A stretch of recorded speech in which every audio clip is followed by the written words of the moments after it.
Welcome to the tutorial video for Iron Helm.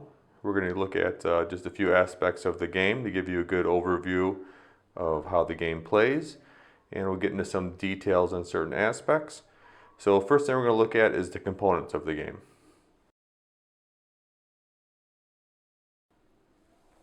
Okay, the first thing I want to look at is the actual box itself.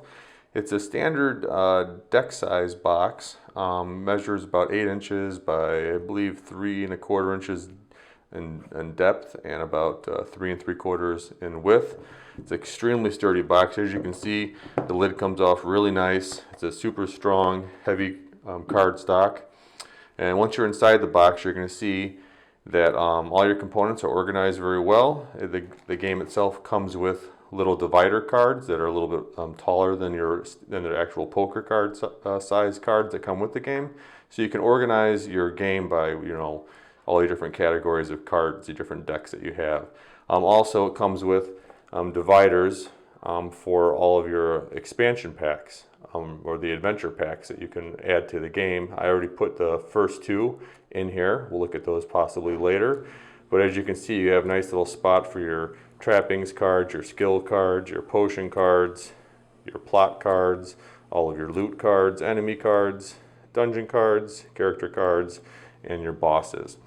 The game will come with baggies for all your other components. You got a bunch of punch-out chit tiles for keeping track of your energy, your health, your blessing tokens, your poison tokens, gold rations, and then you have a couple of wooden Halma pawns and some dice.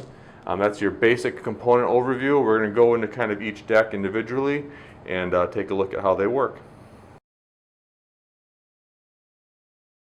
One of the first things you're going to do in Iron Helm is you're going to be choosing a character. Now the base game comes with 4 characters to choose from. We'll look at them really quickly. You have Zola, Molekyn, Sortab, and Phaon. Each one has different characteristics, so each one plays a little bit differently from one another. As you can tell, each one has a heart symbol here that shows their starting health. You have this purple symbol here, which is their starting energy. This gray hexagon icon indicates how much they can carry, so each character has a different weight allowance, and that will determine how many item cards you can carry. Certain items weigh more than others as well, so there's going to be decisions you have to make in the game as to what equipment you're going to keep and what things you're going to have to just drop. Each character starts with 1 ration, at least in the base game, and they each have a certain amount of gold they start. This is considered their wealth starting the game. Most of them start with 3. Zola starts with 2. So when you pick your character, you're going to be looking at these different stats. They're all fairly even characters. They have also down here, as you can see, different trappings that they start the game with.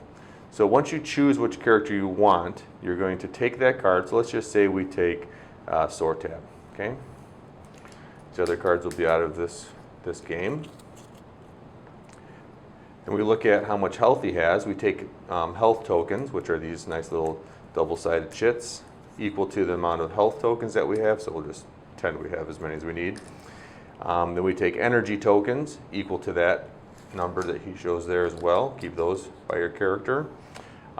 This you don't need to do anything with those, but you do need to take 1 ration, or how many ever rations it indicates, and starting gold, 3. So you've sort of started. You can look also down here at trappings.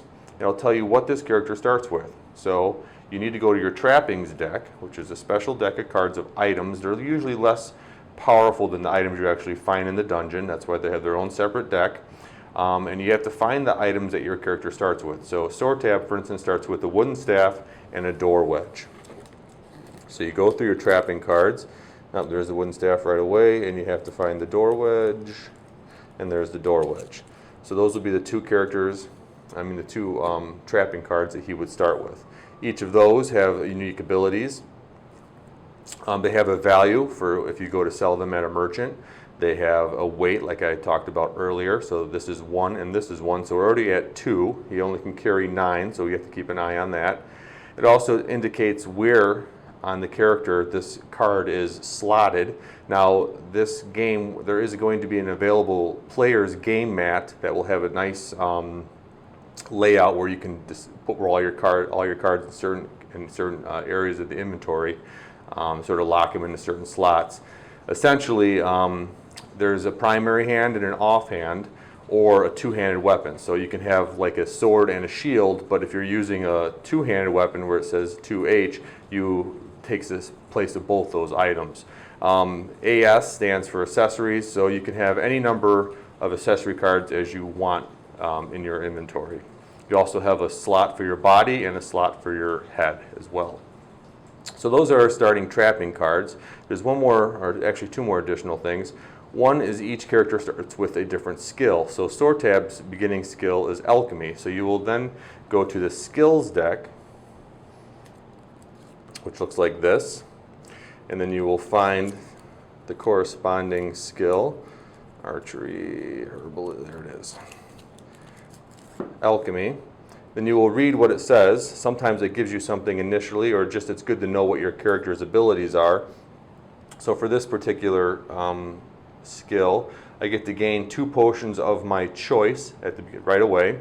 And then also it has an additional ability. Whenever you draw a new potion card, you may draw 1 extra potion, pick the one to keep, and then discard the other. So basically you're better when it comes to dealing with potions. So then you would then go to a potion deck. So you can see the setup of this can be take a minute, but not too long. The game starts up pretty quickly. I kind of picked a character that had a little quite a few little things you had to do. So then you would consult your potions deck, and then you would go through all these and you'd pick any 2 that you want. You could have double of the same if you wanted, or however you want to do that, and read those and decide what 2 you want. Let's just say I want a spark bomb and a health potion. Then you would be ready to start your adventure. Okay, now we're ready to enter the dungeon. This is sort of your play area right here. I have my character stuff and all my tokens and everything off to the side here. I don't have room in this view of the lens to get everything in the focus here. So essentially you're going to be putting out your plots deck, your potions deck, your loot deck, your enemy deck, and then of course the all-powerful dungeon deck. You also have a map here that keeps track of what level you're on. You start off putting your pawn on level 1. This is double-sided, so you can choose sort of what theme you want, different sort of layouts, and every adventure pack you purchase beyond this will come with another map that you can use. But essentially what all it's doing is tracking what level you're on. So you're on level 1, you're on level 2, level 3, level 4, level 5. Where you're at in the level will dictate how difficult some of your enemies are when you're fighting. So there is a very valid reason to keep track of where you're at. You also here have this morality tracker. At the beginning of the game you start at 0. As you make choices based on some of the cards in your plot deck, you will either move up your morality track or you'll move down the morality track. And there's benefits to both.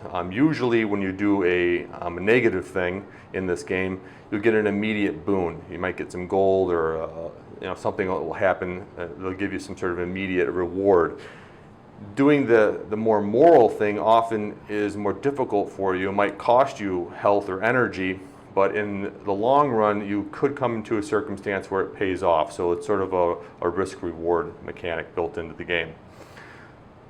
Now, before we go any further, I want to take a moment. We'll take a look at how this dungeon deck works, because this is really the meat and potatoes of the game. How this functions is pretty unique. If you've played Desolate, it's very similar to Desolate, except there's a few little tweaks to it. So let's look at that next.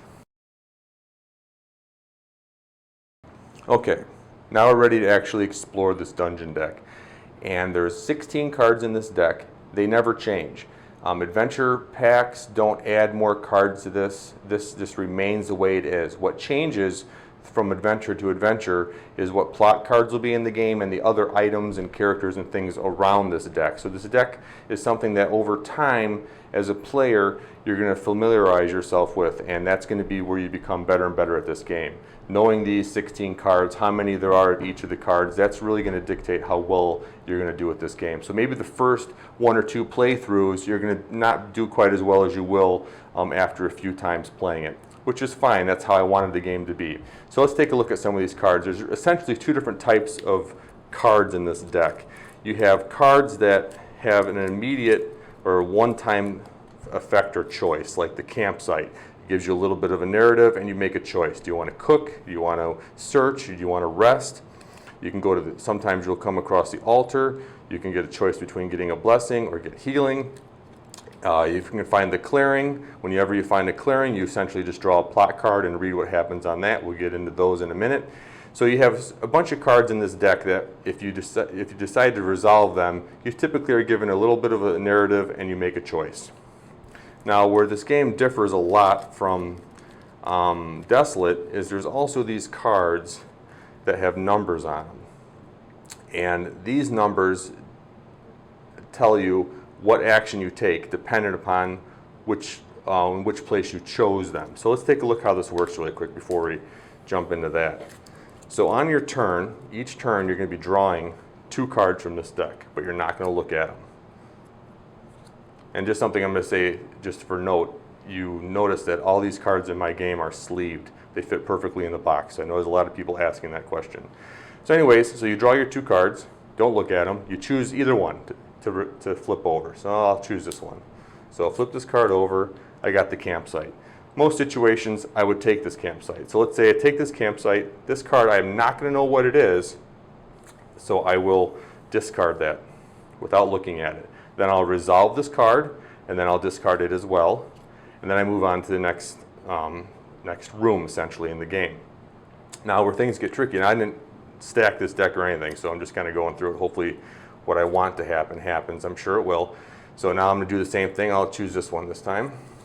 Okay, now I have the merchant. Maybe I don't want to go to the merchant. In most cases you probably would, but let's say I'm trying to get to the boss. I want to start finding these clearing cards because that's the way to get to the end game, or one of the ways to get to the end game. So let's just say this is something nasty, okay, and I don't want to do that. Now I get to flip this card. I got the clearing. So if this was something nasty and I passed on it, I would just discard this card. And then I would resolve, I'd be forced to resolve the next card. I don't get a choice, I have to resolve this card. So if this was something bad, that would have been a bad decision, but it's actually not a terrible thing, it's the clearing. But we will get into that in a few minutes. Hopefully I get to do one of these other actions here. So now we draw 2 more cards. I'm going to flip this one over. Here we go. Here's a good example. Skirmish. There's 5 of these skirmish cards in this deck, so you're going to come across these quite a bit, and these are what sort of initiate combat. So since I drew this card as my first card, so I had these 2, I chose it first, I read the first portion. Now if I had chosen it as a second card, I would read the lower portion. And this is where the game differs from Desolate quite a bit. So this upper portion is sort of a better situation for you. It's still not good. I'm going to have to get into a fight, but I have to add the dungeon level +1 or +2 to the enemy's health. But had I chose it as a second card, I would have to draw an enemy card and add the dungeon level +4 to their health. So choosing it as the second card would be more not as advantageous for you. So you have a decision. Do I get into the combat right now and sort of be in a better situation, or do I take a risk now and reveal this card? I can abandon this and take this card, but whatever it is, I have to do. Let's just say I'm low on health. I really don't want to get in a fight right now, so I'm going to abandon this, and I'm going to flip that down there. Now whatever this card is, I have to do. So this is where the tension builds in the game. It's something that was familiar in Desolate, but now it's even amplified more. Now I flip this card over. It's a skirmish again. So it's a perfect example. So like I said, there's multiple skirmish cards. You passed on getting in one combat situation, but now you're drawn into another combat situation, and this time you're going to be in a worse position. Now let me show you another couple of cards in here that really amplify that, are these ambush cards. So let's just stack this deck now. Let's say that you drew these 2 cards and you reveal it. Now it's the ambush card. Now there's 2 cards that initiate combat. The skirmish card that you just saw and the ambush card. Now the ambush card's a really cool card. If you draw it as the first card, you get the upper hand. You're actually ambushing your foe. And when you do this, you're going to get into a combat, but it says draw an enemy card and ignore the initial damage, which means you get to attack first.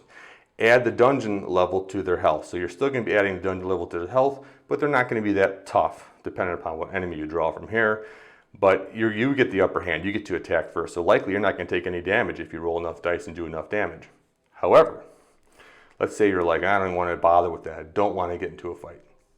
You're really, really low in health. You don't want to take any chance. Maybe you're low in energy and you really just can't get into a fight right now. So then you're going to reveal this card after discarding this one. Now you've got an ambush card again, but this time, since it's the second card you drew, you're going to have to look at this lower section. Now you're being ambushed. And because you're being ambushed, it says here, draw an enemy card and add the dungeon level to their initial damage. So not only do they get to attack first, they get to add whatever dungeon level they are to their attack. Then it says, add the dungeon level +4 to their health. So now you're fighting a stronger enemy and they get to attack you first with a heavy hit. So this is where the game gets pretty tense. Now there's quite a few cards like that in this deck. Let's look at them really quickly that are outside of combat. You have the treasure card, which works very similar. If you draw it as the first card, you get just 1 gold. But if you draw it as the second card, you get to draw 1 loot card and a potion card. So the treasure card works almost the opposite of the ambush and the skirmish card. Now drawing it second gives you a better reward. So that forces players to sort of think, maybe I want to go for the second card because I haven't seen the treasure card yet, and maybe I'm going to get something really good, and then you go for the treasure card and you get ambushed or something terrible happens. So it adds a little tension to the game. You also have the Mushroom Grove, which works very similar to the treasure, except you're getting rations, you're picking mushrooms. If you find it first, you gain 1. If you find it second, you gain 2. What else do we have in here? Here's another nasty one, the Labyrinth. If you draw it as the first card, you discard 1 ration. If you have no rations, you lose 3 health. However, if you draw it as a second card, you must discard 2 rations, lose 3 health for each ration you cannot discard. So the Labyrinth is a really nasty card. And lastly, you have the Arrow Trap, which you gain a poison token if you get it as the first card, but you gain 2 if you gain it as the second card. So that's basically how these dungeon cards work. And once you cycle through this deck of 16 cards, you'll have 8 turns. You'll shuffle your deck again to start the dungeon, the next level of the dungeon. You'll advance your tracker to level 2, and you'll begin the next round. Okay, let's take a look at how combat works in the game. Very essential part of the game. Have this sort of stacked to sort of simulate what a combat looks like. We're a little bit further on in the game, and I don't have everything on screen here, but I have my character card. My health's down a little bit. I only have a few energy left. I've apparently got poisoned at some point. Have 1 food, 1 gold coin. We have our dice ready to go for combat. Let's see how combat would start, or how it would begin, and how we resolve it. So let's say we're in the middle of the dungeon and I drew these 2 cards. I choose this card first. Oh, it's an arrow trap. Well, I already got some poison. Maybe I don't want to get any more poison, so I pass on the arrow trap. I discard that. And let's move these over. Discard that.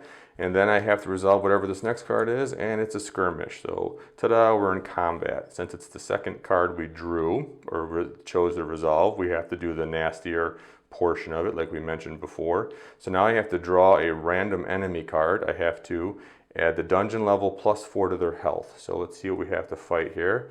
It's a nice little goblin. What's this goblin do? He has 2 health. Seems like nothing, right? But like I said, you're going to be adding the dungeon level and usually some sort of other number to their health. So the deeper you get into the dungeon, the more nasty even the common creatures become. So this goblin, instead of just having 2 health, he's going to have +4 plus the dungeon level, and we're assuming we're on level 2 of the dungeon, so that gets us to 4 plus 4 is 8. The game comes with 2 12-sided dice to track your enemy's health. Yes, some enemies have quite a bit of health, up into the 20s. So let's take 1 dice, that's all we're going to need, and we will set it to 8. So now we know that's how much health our enemy has. Now, in all instances in combat, the enemy always attacks first, unless it's the ambush card and you chose it as your first card. That's the only real exception to that rule. So this goblin gets to attack us first. Now, in Desolate, you just draw a random card and it would indicate how much initial damage you would take. In this game, you're actually rolling dice for your enemy. And they roll their dice differently than you do, but it's very, very simple. You just take two 6-sided dice, and this is for how they do their initial damage and how they do their counter strikes. You just roll them, and you subtract one from the other. So we had a 2 and a 5. So 5 minus 2 is 3. That's how much damage he does, which there's a nice variance there. It's getting hit really hard is more difficult because it would require you to roll a 1 and a 6 to get hit for 5. So typically your hits are going to be 1, 2, or 3 damage, usually 1 or 2. But in this case, we got hit for 3, plus how much damage they do here. This little mace symbol here, he does an additional 1 to all his attacks. So I do 3 plus 1 is 4 damage he does to us. So I don't have anything on my character that defends. Now some shields and armor and helmets and things like that will allow you to subtract from that, but this lowly wizard, he doesn't have anything like that, so he's just going to take pure damage of 4. So I take 4 health tokens and I discard them. Now it becomes my turn to attack. And how it works for me to attack is exactly how it worked in Desolate. So instead of spending ammo like you would in Desolate, in this game you spend energy. So you have these energy tokens, and for each one I spend, I get to roll a dice to do damage. So I can only roll a maximum of 3 because there's only 3 dice in the game. So I roll all 3 because I want to get rid of this guy. I'm only going to have 1 energy left, so that was risky. And I killed him, okay? Now, had I not killed him, I didn't do enough damage. I would just adjust this dice down to whatever damage he had remaining, and then he would get to counterattack me again the exact same way he did before, rolling 2 dice, adding his attack value. A couple other things of note on the card that you want to look at is every single different unique enemy in the game has some sort of ability or special text down here. So they're all very different and unique. So like this goblin, for instance, you may avoid this conflict by spending a gold. Well, I had a gold. So I could have just spent this gold and just avoided this altogether. It basically bribed the goblin, he lets me go, and I don't have to deal with him, which was probably the right move to do. But obviously I wanted to show you how combat works. So you have that. You also have this little symbol here, which means that when you defeat this character, you're going to get a gold. This symbol here is its treasure type. There's treasure type 0, which means you get nothing. There's treasure type 1, which means you get a random loot card. And there's treasure type 2, which gets you a random loot and a random potion. The last symbol on here is the character's weakness. So this character is weak to ice attacks. I don't have anything on my character that will allow me to do that type of damage, so I don't get to do any effect to that, but certain cards will allow you to do extra damage, or certain weapons will allow you to do extra damage to this character. There's 3 different types of weaknesses, and every enemy has one. You have enemies that are weak to ice, enemies weak to fire, and enemies weak to undead attacks, okay? So that's the goblin. We just defeated him. He's dead. He comes into our inventory, but first you gotta get our reward. So since we did fight him, since we chose to do that, we get an extra gold, which that might actually benefit us later. And we get to get a random card from the loot deck. What do we get? Ooh, get the ice hack. Now any enemy, any character can use any item. So this isn't specific for a warrior. He can use this. Now he does have a weapon that does damage against ice, characters that are weak to ice. So that's a really cool weapon. It does weigh 2, but it has a good value, and it goes into your primary hand. And there's a little bit of text on there. We won't get into that.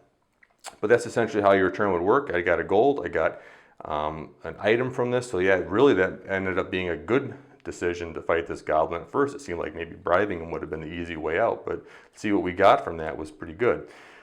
Lastly, this card you'll keep. You'll have a little graveyard. You keep these face up in front of you. And once you have a certain number of them, we'll get into that in a little bit, you get to learn a new skill. You trade them in for a new skill. So it's basically a way of advancing your character. We'll get into that in a minute, but that's basically how combat works. Let's move on. Let's look quickly at advancing your character, since we just were sort of talking about that. Throughout the game, you're going to be fighting enemies. Obviously, it's a part of any dungeon crawler. And you're going to be accumulating these corpses or trophies from your kills. Once you have accumulated 3, you're able to learn a new skill. Now there's a little hitch to that. The skill you learn has to match whatever skill category or proficiency your character has. So each character has a different proficiency. So Sortab, he's a smart wizard type. So he has skill proficiency mind. There's 3 different types. There's mind, agility, and brawn. So each character, we'll go back to these different characters really quick. You have Molokin, who's got brawn as his skill proficiency, and then you have 2 characters with agility. Each new adventure pack comes with new characters, different proficiencies, different trappings, all kinds of new stuff. But just let it be known that you need 3 if you want to make the new skill match this. Now, you can learn a skill outside of your proficiency. So let's say Sortab here, he got that ice hack, nice weapon. Maybe he wants to learn some sort of skill to go along with using axes. He doesn't have enough here. He needs to get to 5. So if you want to learn a skill outside of your proficiency, you need to have 5 enemies in your graveyard. So let's look at a few the other skills that you could learn. There are 4 for each category, so there's 12 total. So you do for the mind, you have appraise. Let's see which ones we have for the mind. You have divinity, you have, that's not it, and herbalism, and of course alchemy. So those are the 4 that you could have. Each one does a different has a different effect. Sometimes they give you something right away. Sometimes it helps you later on in the game in certain situations. Just a couple, for example, like herbalism. If you were to see he has enough now, he could get a new mind proficiency skill. So maybe he wants to learn herbalism. If he got herbalism, he'd get +1 energy when you cook at the campsite. And then drinking an antidote will cure all your poison. So usually it only cures a certain set amount. So learning that skill will be pretty helpful. Now let's say he wanted to learn something outside his proficiency and he had enough enemies to spend. He could learn agility skills like conceal. He could learn a brawn skill, berserk, which is a pretty good one. Dual wield allows you to use a dagger on your offhand. You have shadow, which does extra damage when you're in the ambush situation. Dodge, which gets you away from arrow traps. I have all sorts of different types of skills here, but archery, which is better with bows. So he would have to make a decision. Do I want to just use these 3, learn something that is going to match my proficiency, or do I want to kill more enemies and build up and make my guy more diverse? That's basically how skills work. Okay, you might be wondering at this point, how does this game end? Probably should have brought it up in the beginning, but this is how it ends. By resolving plot cards. Okay, now plot cards are very similar to what you'd have as your as those energy tokens in Desolate, but they work a little bit more thematically and it adds a little bit more fun mechanics to the game. How do you get these plot cards? Well, one way is the clearing card. Whenever you resolve the clearing card in the dungeon deck, it says right here, anything can happen in the clearing. And then you get to draw a plot card and you resolve it. Now, the other way you get them is every time you cycle through your deck, at the end of the round, you get to draw a random plot card. So those are 2 ways you can get, so basically you can get 2 plot cards per round if you happen to find the clearing and at the end of the round. So let's look at these plot cards and see exactly how they trigger the end of the game. Each one has an icon on it, that's of a little eyeball, and that simulates the awareness that the boss of the dungeon has of you being in their dungeon. So as you're accumulating these, you keep these in front of you as you resolve them, you're going to be getting more and more eyeballs. Some of them have 1, some have 2, and some have 3 eyeballs, right?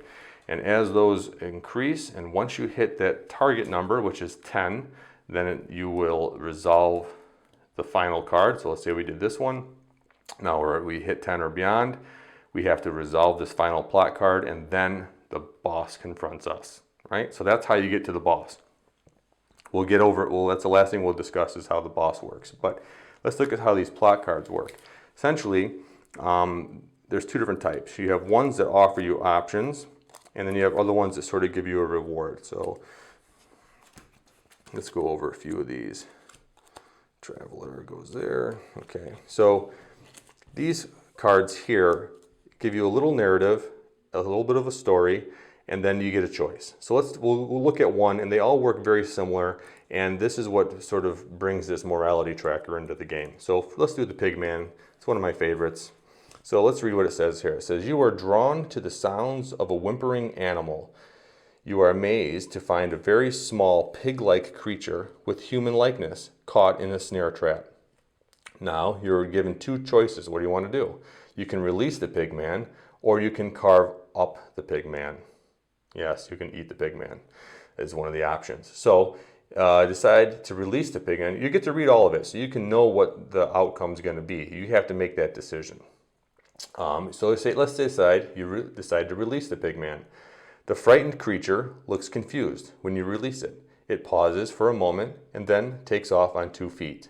Move up 1 on the morality track. So essentially made a more moral decision.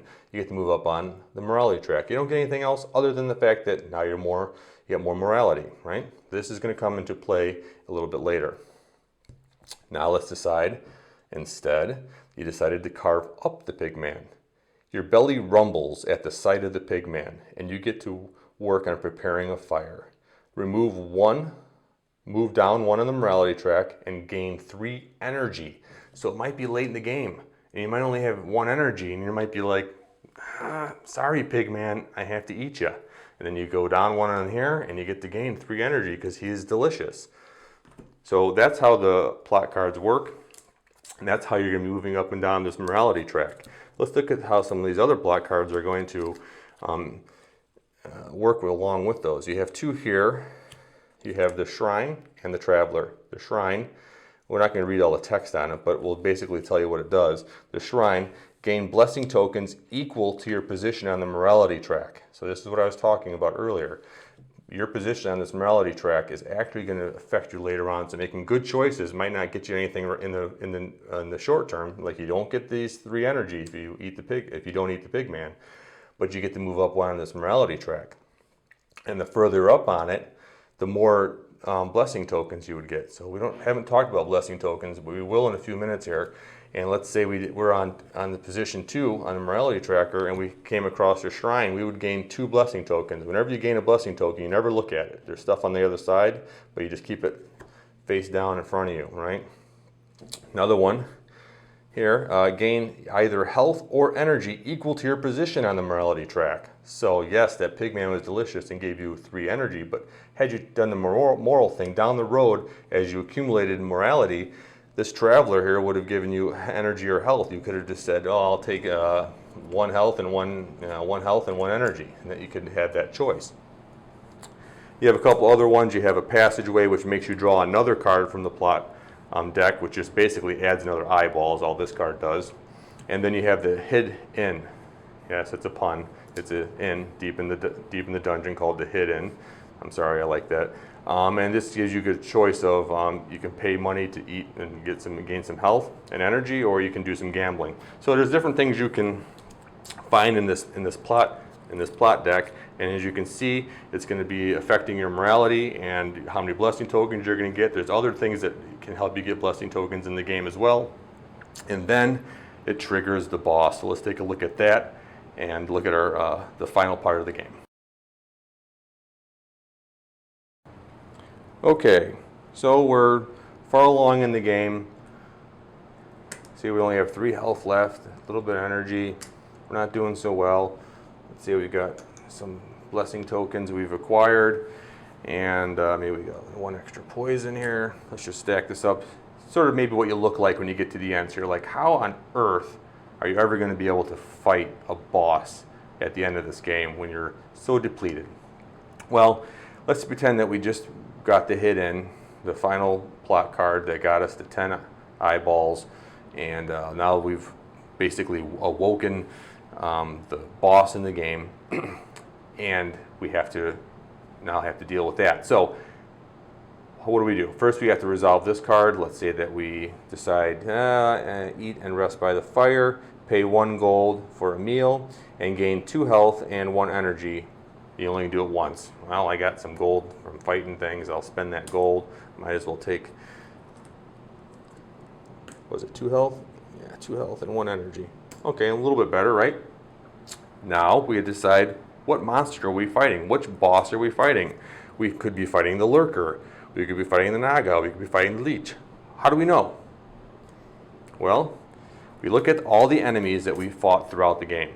Remember, we talked about those icons on there. We look at those icons. Whichever icon you have the most of will determine which boss you're fighting. If there's ties, there's rules in the rule book, basically rock, paper, scissors, as to which one you will have to fight.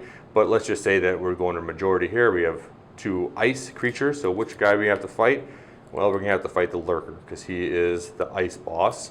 You also have the fire boss, and you have the undead boss. So we're going to be fighting the Lurker. Now, I'm not actually going to go through the combat of fighting the Lurker. I'm just going to show the setup, and it basically fights exactly the same as any other combat, but it has a set health. Its set health is 22. So like I said earlier on, yes, there are some nasty monsters, and there's no way to kill this guy in the first hit. So how can you possibly survive this nasty guy that does 5? One thing I wanted to mention really quick about combat that I forgot to mention. If an enemy, any enemy, rolls doubles, no matter what they are, they miss you completely. They don't get the attack. They miss you, no damage, you take no damage. So you don't have to add anything. They don't hit you at all. So that's sort of something that can save you, especially late in the game. Now, so let's look at this guy.